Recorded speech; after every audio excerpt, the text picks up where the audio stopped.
예, 반갑습니다. 더불어민주당 광주 광산 을을 지역구로 하고 있는 민형대라고 합니다.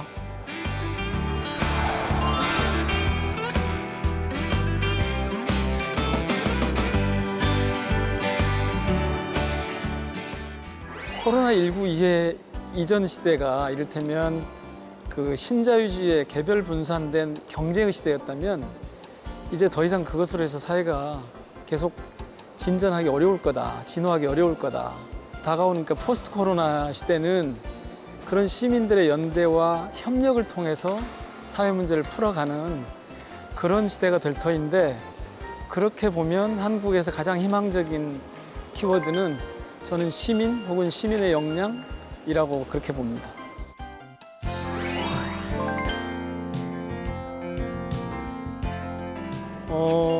광주?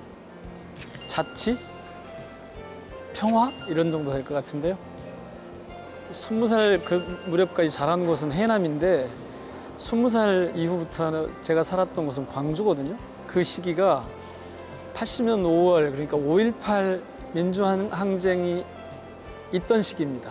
그 시기에 되게 많은 젊은이들이 민주주의를 위해서, 그 광주를 지키기 위해서 자신을 헌신했는데, 저는 이를테면 소극적 운동권이어서 감옥에 가지도 않았고 학교에서 쫓겨나지도 않았고, 그러면서도 이제 그런 활동을 같이 이렇게 해왔었는데, 그렇게 청년기를 보내고 나니까 그 이후에 계속해서 그런 짐이 남아있을 뿐만 아니라 그 어떤 다른 것보다도 더 가치 있는, 그리고 버릴 수 없는, 또 포기해서는 안 되는, 또는 지켜가야 할 그런 것으로 내면화돼서, 그게 이제 첫 번째 제 정치의 자양분이 돼 있다, 그렇게 보시면 됩니다.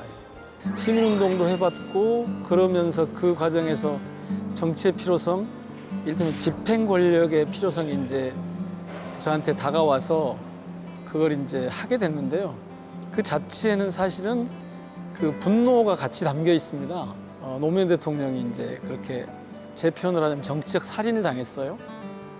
그걸 보면서 이런 정치적 살인을 하게 되는 이 정치 구조는 뭔가 생각을 해보니까 이게 이 권력의 집중 혹은 독점, 이런 것으로부터 나오더라고요. 그럼 어떻게 해야 되지? 그거는 시민들의 자치권을, 이 자치권을 어떻게 확보할 것이냐. 그리고 시민들이 자치라고 하는 게 그냥 행정적인, 정치적인 뭐 그런 의미의 자치가 아니라 자기 삶을 스스로 결정할 수 있는 그런 의미의 자치, 이게 가능하도록, 정치는 가능하면 그 폭을 넓혀줘야 된다.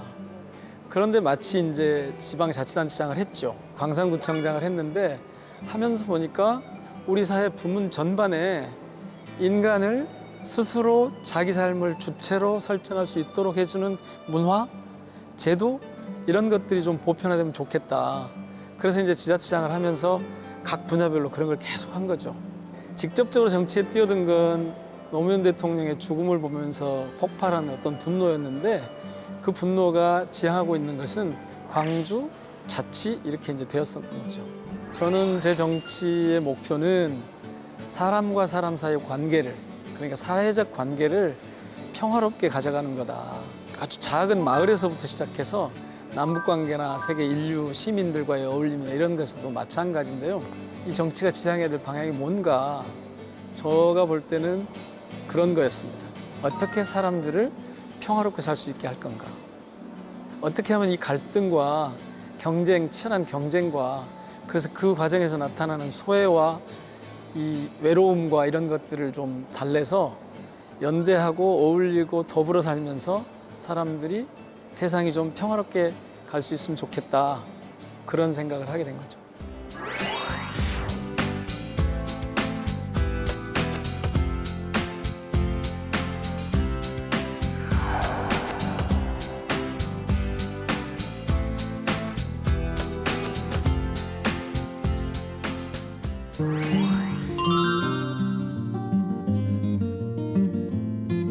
정치가 뭐냐라고 하면 사람들을 고르게 살게 하는, 격차가 적은 세상에서 살게 할 건가. 그러니까 정치는 양극화를 최소화하는 것이다. 국회에 들어오면서는 그런 구체적인 목표가 좀 생겼습니다. 그 중에서도 우리가 흔히 소득이라고 얘기하는데 이건 너무 좀 개념이 넓어서 노동의 대가로 받는 임금의 격차를 최소화할 수 있어야 된다고 봐요. 왜냐하면 사람들이 하는 일이라는 게 각자 자기가 할 수 있는 것들이 역량의 차이가 조금 있을 수 있지만 그 차이가 지금 나타나는 임금의 양극화처럼 혹은 소득의 격차처럼 그렇게 큰 거는 저는 아니라고 보거든요. 어떻게 하면 사람들이 자기 노동에 대해서, 자기 삶에 대해서 존엄함을 유지할 수 있도록 해줄 것인가. 그래서 출발은 어쨌든 그런 임금 격차를 최소화하는 데 있다고 봐요.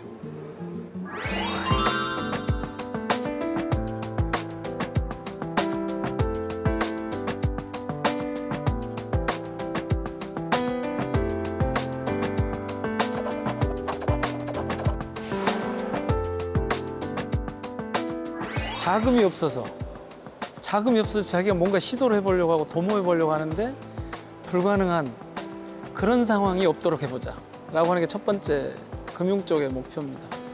뭔가 새롭게 시도해보려는 모든 영역에서 대개 지금 우리 사회에서는 벤처 캐피탈 혹은 무슨 대기업의 무슨 새로운 투자 이런 데다가 금융의 역할을 그 중심을 맞추고 있잖아요.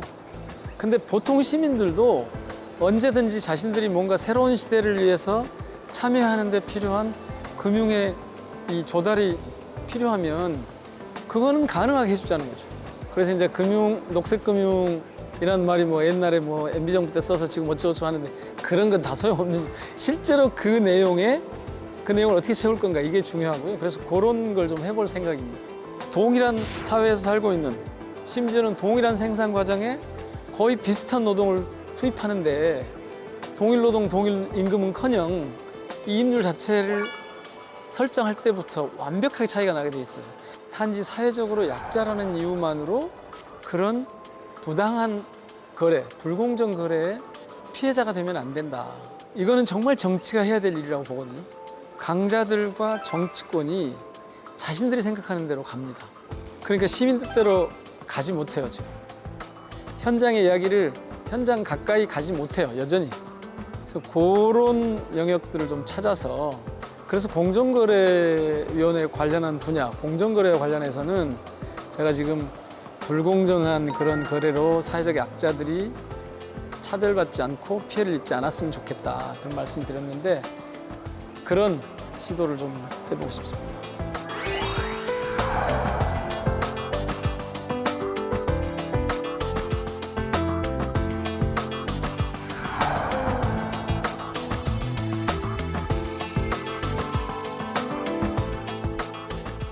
윤영배